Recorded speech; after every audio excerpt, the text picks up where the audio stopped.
National conservatism is preparing to destroy the idea of what America should be, and I will explain how in a second.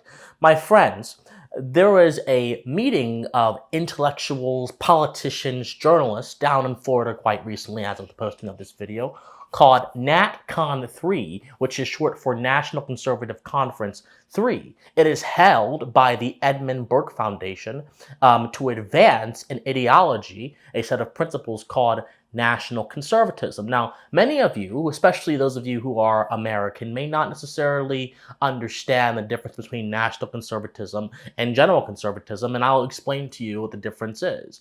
National conservatism, my friends, is a reaction to woke progressivism. It is a reaction to the postmodern turn, to the sort of devaluation of meaning that we have been seeing in the world, such as what is a woman, that has been so prevalent in our institutions. It is a reaction to the cultural forces that have tried to bring down America. But more than just being a reaction to these cultural forces, national conservatism is also a complete revision and rejection of what America actually means.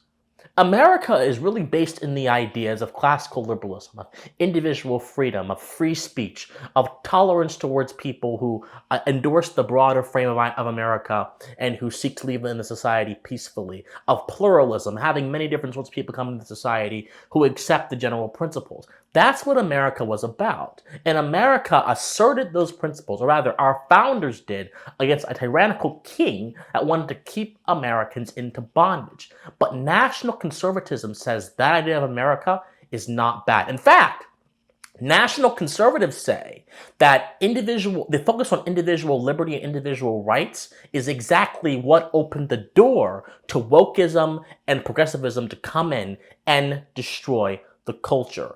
This is basically the basic idea of national conservatism.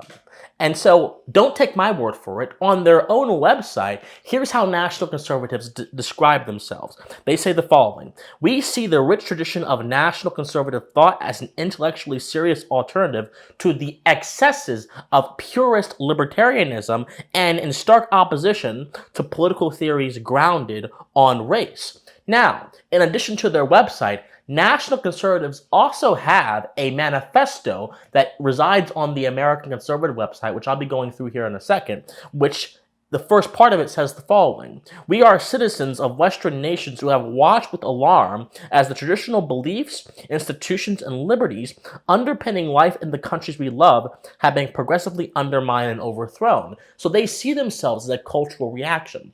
Well, this reactionary movement has attracted quite a few prominent politicians and figures, such as Governor Ron DeSantis of Florida, Senator Rick Scott of Florida, Senator Marco Rubio of Florida, and Senator Josh Hawley of Missouri, to just name a few. All of them went to this gathering of national conservatives in Miami. And out of this gathering of national conservatives in Miami, there were quite a few concerning things that came out of it. And these concerning things reflect the general reason why I believe national conservatism is a threat to what America actually is. So let us examine some of the highlights of the conference. So here we have, from one remark of the conference from Joe Rigney, the following quote: "If we want to resist the fantasy and folly that Rachel Levine is a woman," Rachel Levine is Biden's HHS person, "and we must resist the fantasy and folly that two men can pretend to be married to one another."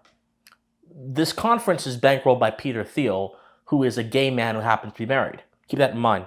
Scott Yenur, a speaker at the conference, said the following: "How about using the 87,000 new IRS agents to investigate the pornography industry?" He goes on to say, "Pornographers must be put in ever greater legal jeopardy." Now, this conference was not live streamed, but I'm going to assume that, considering the ideological disposition of national conservatism, that statement got quite a bit of applause. Now, for those of you who are not familiar, Joe Biden recently hired 87,000 IRS agents. And that caused concern amongst a lot of folks on the right, like myself as well. But this person, a national conservative, is saying, instead of getting rid of that bureaucratic excess, let's actually use it for our own political ends. And then in the next thing I'm about to read to you, this desire to use the government for their own ends becomes even more revealed. So Rod Dreher here, who's at the American Conservative, quotes Blake Masters, who is a candidate running in Arizona for federal office. And he says the following: Blake Masters at NotCon 3 says we have on the right have got to get comfortable using state power to achieve conservative ends. And here's a direct quote: libertarianism doesn't work. Totalitarian leftism doesn't work either. Sounds like he is absorbing the Viktor Orban lesson. And on and on and on. A man who I respect, Dan McCarthy, made a statement at the conference in which he said that America was not founded on the ideas of classical liberalism. This is an assertion that goes against tomes upon tomes of historical research, against the founders' own statements, against Declaration of Independence, against all this stuff. So we can see here at this conference, these are people who are correct to be upset about the overtake of culture happening vis-a-vis woke progressivism, vis-a-vis things like critical race theory, gender theory, all this kind of stuff. But their remedy is not to fight these things in the ideas realm. Their remedy is not to divorce government from actually sponsoring these kind of things. Their remedy is not to engage on a cultural level. Their remedy is to use the same tools the woke left are using to transform America in their own way. And this is the primary folly of national conservatism. You do not beat authoritarianism with more authoritarianism. That would be the Kendi method. As those of you who may remember, Kendi said in How to Be an Anti-Racist that you have to beat current discrimination past discrimination with current discrimination. What in the world? That's not actually how you break a cycle and create anything new. But the National Conservatives believe this is the path forward. But more concerning than any of this is what a National Conservative vision of America would look like. As I mentioned before, my friends, National Conservatives, they don't value the individual as much as they should. Instead, they substitute the individual for the common good. Marco Rubio said at the National Conservative Conference, that he supports the free market, but he believes the free market ought to be tailored towards the common good. So instead of allowing the free market to operate without intervention, Marco Rubio wants the free market to be intervened by the government so it can indeed adhere to the common good. And what does government intervention in the economy to provoke a particular end sound like to you? It sounds like a tool of socialism to me. Not socialism exactly, but a tool of it. And of course, there are many, many things about the National Conservative political project that are quite concerning. One example is that the National Conservatism wants religion to be at the center of all public life. What they mean by public life is they mean this sort of marriage between social institutions and the government. They believe that this is the way that you create the nation state, National Conservatism.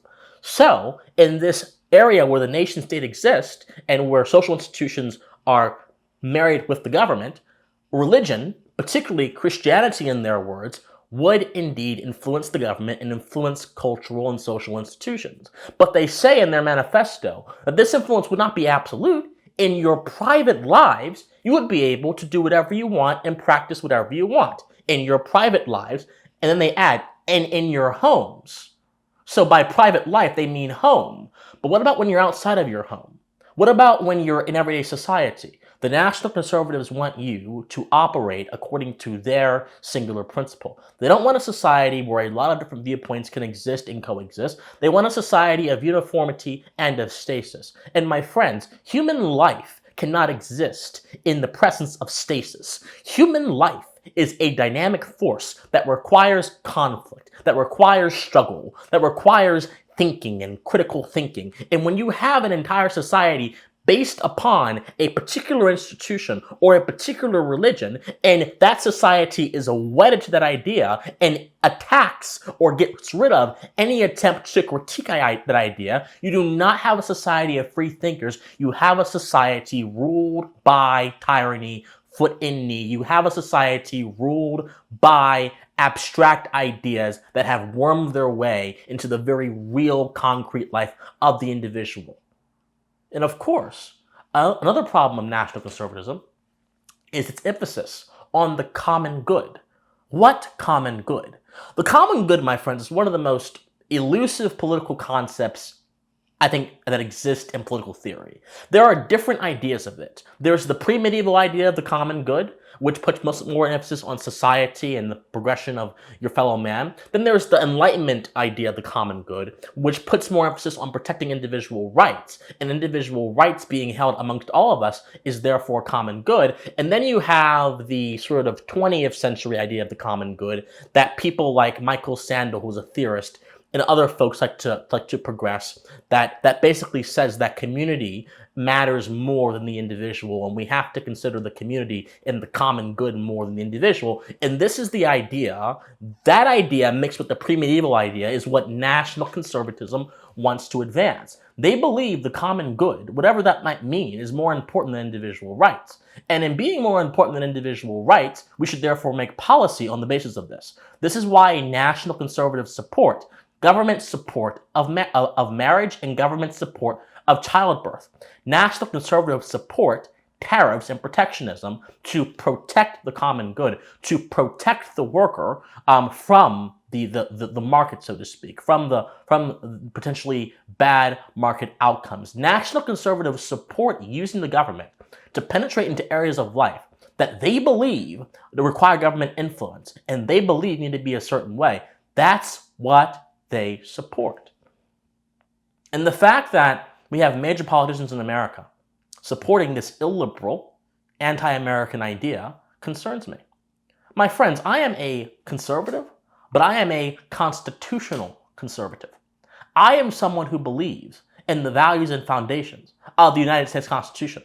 I am someone who believes in the inherent goodness of the American experiment. I am someone who believes in natural law, natural rights, and individual freedom, and in the moral agency and primacy of the individual against a backdrop of objective truth. Rights inhere in the individual, and they impose demands both on society and on the government, on what the government cannot do and what the government must do, what society cannot do, what society must do. Society cannot violate my rights, they cannot steal my stuff, they cannot kill me without just cause, they cannot take from me, they cannot destroy my rights, nor can government without a just cause. And therefore, this establishes the foundation for a growing and free society, for a moral society. Because if you have this bedrock here where you already know what you can do and what you can't do, you can therefore act and you can be a moral person.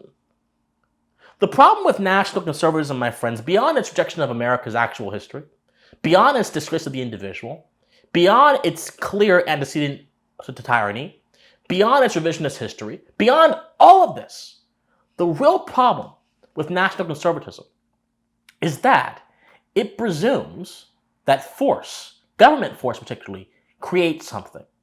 See, they acknowledge that the cultural menace of the woke must be fought, but they believe that force can do so. Force does not fight things. Force stops things. You don't believe me? Try waging a war. Wars cause massive losses of productive energy. Wars cause losses of so many things. Right now, the war in Ukraine is causing a loss of economic power in the West. The war in Ukraine is causing a loss of resources and causing a loss of life and so much other stuff. Wars do not create anything. Now, out of destruction come creation, but wars don't create anything. The same principle behind war is the same principle that happens when the government deems an action illicit. The government doesn't necessarily create a better society by regulating it. But the National Conservatives believe that force, by its nature, or at least not even by its nature, against its nature, can create a virtuous society. Virtue, as the great Frank Meyer, the great conservative writer of the 60s, understood, is not forced. It is cultivated by man understanding the proper nature of his actions and avoiding the improper nature of his actions. But instead of wanting to guide people to that in a voluntary way, the National Conservative says, no, these people over here have been forceful, so I must be forceful in the same way. Not only do they misunderstand the proper moral dimension of force, that it should be only used to protect rights, because without rights, without the individual, you don't have a common good.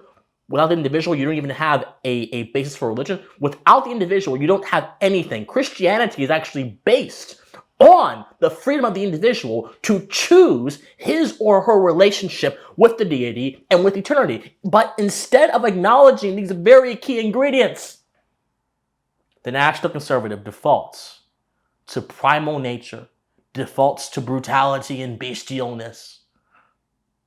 And they justify it through a sophisticated way. These aren't stupid people, these are smart people. And that's the problem. We can't allow our attempt to influence the culture to change us into the enemy we're trying to fight. That's the problem with national conservatism. I will have in the description down below, in the comment section down below, a series of documents written and authored by national conservatives. I also plan to address this issue more comprehensively in the future. But before I go, let me just say this to any national conservative listening. We're in a very important point in American history. We got to this point in American society by, in fact, ignoring and rejecting truth. We got to this point in American society by rejecting the foundations this country was built upon. And to blame the current state of the culture on American classical liberalism is to misplace your blame to something that you yourself don't personally like. My friends, national conservatism is not and should not be the future of conservatism, but it actually could be the future of conservatism if, in fact, national conservatives manage to continue to get into power and manage to continue to drive their narrative as the solution to the woke virus. They are not the solution to the woke virus. They are another variation of it. A more acceptable variation, but a variation of it nonetheless. This is not meant to be a personal attack on any national conservatives, but rather this is an attack against ideology. The ideology of national conservatism is an antecedent to authoritarianism, and for that reason, no American should like it or accept it. My friends, I appreciate you. Please be sure to subscribe to this channel, comment on this video, share this video, like this video. My friends, I love you guys so much, and please stay offensive. Bye, guys.